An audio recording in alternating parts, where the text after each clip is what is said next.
Hi everyone, welcome back to my channel. Today we are reviewing Windfall on Netflix. Directed by Charlie McDowell and starring Lily Collins, Jesse Plemons and Jason Segel. Jason Segel plays a hapless burglar who gets caught in the act by the homeowners as he is robbing them. In a bit of a slapdash plan to still get away with the money, he has to take the homeowners as hostage as he waits for the payment's arrival. Before we go any further though, could you be a dear and hit that like button and hit that subscribe button if you haven't already.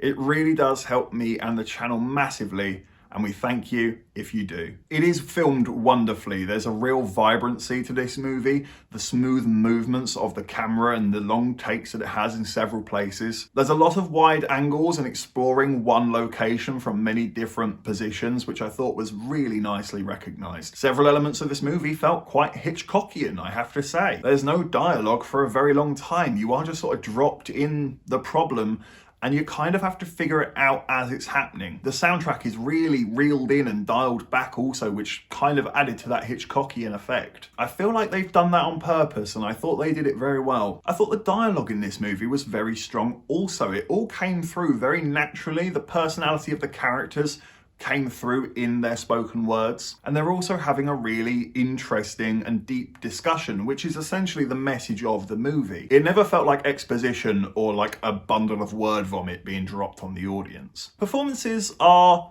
solid. I don't think anyone's outstanding, but no one's rubbish either. And to their credit, I also think these are actually quite hard roles to bring to life. Especially Jesse Plemons' character. There is a lot of room for that character to come across as a complete and utter cartoon, but he doesn't. That being said, I do have some flaws for this movie. A big one is the pacing. This movie is only an hour and a half long, and yet it still felt really baggy. There is just a little bit too much sitting around and talking and not enough actually going on. And because all they seem to talk about is the message they're trying to deliver, it gets very repetitive, very boring, and it doesn't actually progress. That's a big problem with the dialogue here, is they have a great message, but it's like they don't know what to do with it. They never expand upon it. They never really explore it beyond the confines of its own playground, which is really disappointing because it's a fantastic message that really should be explored to a much deeper depth than this movie does. You can feel the room in this movie for something to be happening, and it just isn't. And the longer it went on and the nearer towards the ending, I feel like there is an exact point that I can sort of put my finger on and say, there. That's when they lost all confidence and totally gave up on the message and didn't really know what to do with the movie anymore. Because the ending of this movie, I almost hated it.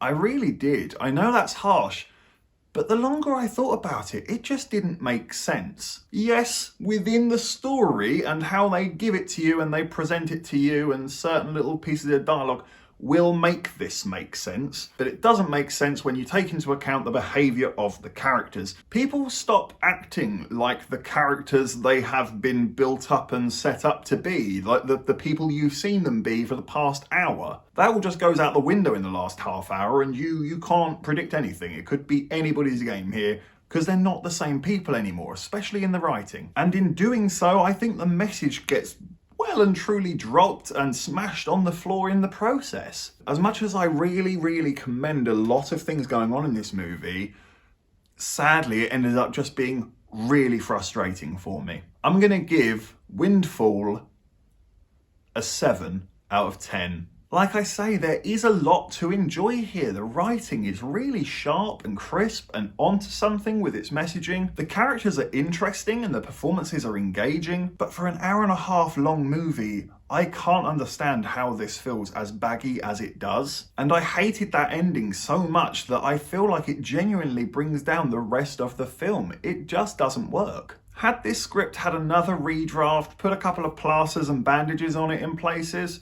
I think we could have had something special here, but unfortunately, it does feel a little bit unfinished. Thank you for watching this review. Please be sure to hit that like button and hit the subscribe button if you haven't already. And please be sure to hit the comment section. Have you seen Windfall? What did you think about it? Let me know in the comment section below. Take care, and I look forward to seeing you on the next review.